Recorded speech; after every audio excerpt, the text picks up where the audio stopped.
how special was that to witness in person and with so many rarities? Yeah. Hey, good to talk to you guys.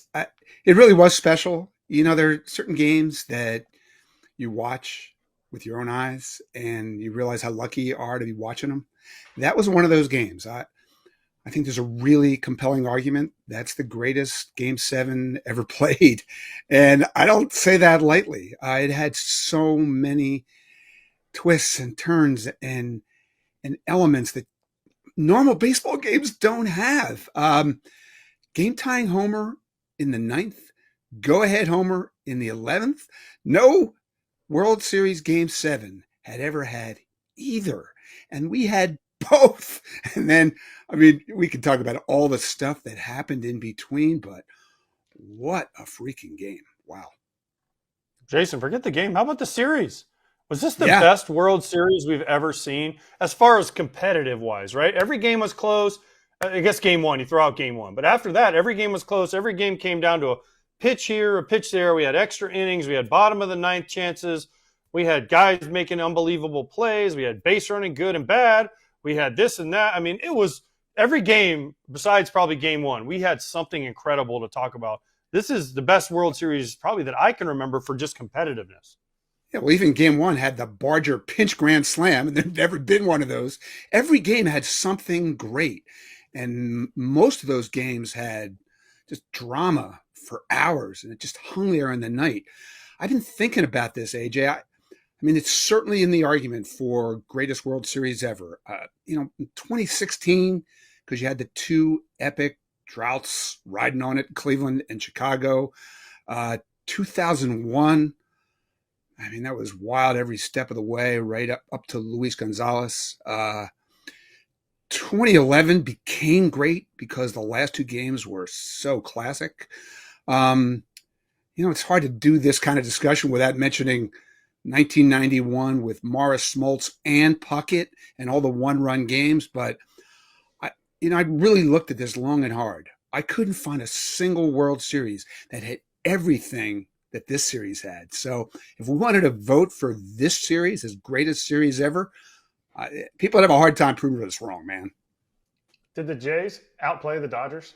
I know the Dodgers won, but did the Jays outplay the Dodgers when you think about the end of this series?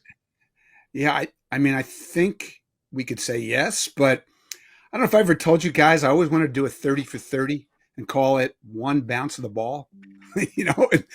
The Dodgers always seemed like they got that one bounce of the ball that would change a game and determine who won and who lost. And I'm not telling you guys anything you don't know. Baseball is about that, and it's especially about that in October. Think of all the stuff you could pick apart in the 18-inning game. Think of all the stuff you could pick apart in Game 6 and 7. Game 7, the Blue Jays didn't have a 1-2-3 inning until the 10th, and they could never tack on. Game 6, think how it ended. Think how incredible it is that they had second and third and nobody out in the 9th inning, and then it was over in 3 pitches. You could say the ball bounced their way. I think it did a lot of that. The Dodgers just have that knack, and they have players that make those plays. All right, I'm gonna go off on this. I hate that. Did they outplay them? No, they didn't, Jayson, because they lost. I don't care. You can say they had more hits. You know who won? Yeah. The Dodgers. Yeah. And I'm sorry. I get it. They played why I think people say that, and I'm sorry, Kratz, for this, is because people thought this was going to be a smashing by the Dodgers, right? So the little old Blue Jays, who won the most games in the American League, by the way, they made it to 7 games, so they outplayed the Dodgers, and the Dodgers didn't play up to their potential. But you know what? The Dodgers still won. And you know what else, Jayson? It was a great series. Viewership was through the roof, and it was good for baseball. So I'm tired of hearing people say, the Dodgers didn't play as well as the Blue Jays. Boo-hoo, I'm sorry, Blue Jays fans. You played great, but the Dodgers still won. And you know what? You can say the ball getting stuck in the wall, Miggy Rojas, IKF's lead, whatever you want to say. At the end of the day, the champion is the Dodgers. That's it. There's no crying in baseball, right? There's no crying that you lost. I'm sorry. The Dodgers played better because they won 4 before the Blue Jays did. Of course you're right. Whoever's holding the parade played better. Yes, thank you.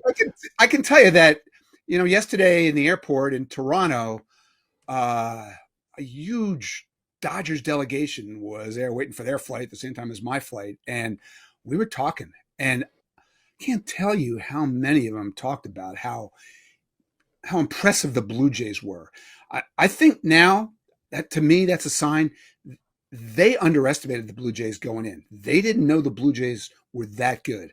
I think they felt like when they got by the Phillies, they were in good shape, and then that team came along. That was a really hard out for them that maybe they didn't even expect. So look, tip your cap. The Blue Jays were awesome. They're so much better than people thought, including the Dodgers. But who's having the parade today?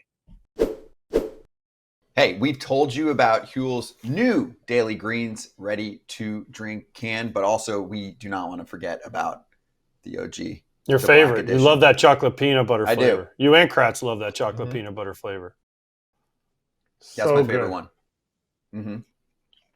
It's so good. The breakdown? The vanilla, also good. But when they sent me the chocolate peanut butter, it's like a dessert. But it's not. 35 grams of protein, no added sugar, gluten-free for your boy, under $5 per meal, because it's a meal replacement. A meal in a drink. 6 grams of fiber, 27 essential vitamins and minerals. Huel makes healthy eating simple. They also just launched into Target stores nationwide. Try both products today with 15% off your purchase for new customers with the exclusive code FOUL at Huel.com/foul. Use that code, fill out the post-checkout survey to help support FT. We're talking about the Dodgers right now because they're the champions. How about the fact that they used 7 starters in Game 7? Who had that on their bingo card? All pitchers would be 7 starters. We knew it was going to be, as the playoffs went, that they were leaning away from their bullpen guys. But give us some nuggets on the fact that they used 7 starters in Game 7. Yeah, that was mind-blowing. The Dodgers had 4 starting pitchers in this World Series, and all 4 of them pitched in that game. And the Blue Jays pitched everybody in their rotation except Kevin Gausman. So, of course, I had to dig into this. It's like 3 o'clock in the morning when we're looking at it, okay? But the only other game we could find in World Series history where 7 pitchers pitched who had started a game in that World Series happened 101 years ago. 101! 1924. And the 7th and last was Walter Johnson. So that's been kind of a while. And then we did find 3 other games where 4 starting pitchers pitched. But you know what was the difference between the Dodgers and those teams? The Dodgers were the only ones that did that and won, that lived to tell about it. What did you think when all those guys kept parading out of the pen? And then here came Yamamoto. When Yamamoto jogged out of that pen, I got goosebumps, man. Hey, Jason, this was the Dodgers used their strength, right? Their strength was their starting pitching, and they relied on it. This is Randy Johnson in 2001, pitching the day before, and then coming out of the pen, right, to give him multiple innings. This is what I want to see. Everyone questioned Yamamoto, right? Oh, they signed this guy. Well, he's won 2 World Series in 2 years. He's been their best pitcher 2 years in a row in the playoffs. He's been their one starter they can rely on. And in Game 7, he threw 2 2/3 after pitching 6 innings the night before. I love this. You know what it shows you? Guys can pitch more, Jason, than we're giving them credit for. You know what? And Yamamoto now has 4 months to get ready for next year, and I'm sure he'll be, heck, knowing Yamamoto, he'll probably be throwing out there the parade route, doing long toss from bus to bus, right? So I love this. This was exactly what the Dodgers needed to do to win this series. Dave Roberts nailed this entire series with his pitching strategy, with his hitting strategy. And listen, John Schneider did a great job too. I just love the fact that, again, I keep going back to this, how competitive this World Series was, Jason. Will we ever see another team that'll have enough guts to do what Dave Roberts did and use his starters the way he did? Because even Snell pitched, right? And Snell in the 18-inning game wasn't available, but Snell pitched, right? Hopefully this is a blueprint going forward. You have to use your best pitchers in key spots. Did the baseball gods watch this show? Because I want this message sent all the way to the baseball god so we can speak it into existence. If I had told you going in that the Dodgers would get 7 outs out of their starter, 7 outs out of Ohtani, wouldn't you have thought there's too many outs left to get? They don't have the pen to do it. Yamamoto made it all possible. They not only got through 9, they got through 11. And teams will never do this. They'll never follow this model. Dave Roberts only followed this model because he had to. He had his circle of trust in his bullpen by the end was pretty much 0. Maybe it was Justin Robleski. He couldn't even bring Roki Sasaki in there. So desperation and doing what you have to do fuels some of that thinking. But it is a reminder that we should take a step back and think about this. Pitchers have never pitched less and never been less healthy. When you look at this and you look at what that team did and what the Dodgers rotation did throughout the postseason, I hope there's a lesson in that for other teams. I hope they're paying attention. All right, I need you to compare 2 years. What Madison Bumgarner did in 2014 and what Yoshinobu Yamamoto did this past year. Who did it better in the postseason, in your opinion? Well, I mean, that's a great call. There's no wrong answer. I think I would still vote for Madison Bumgarner because of when you think about what he did in Game 5 and then came back in Game 7 and got, was it 15 outs? 16 outs, whatever that was.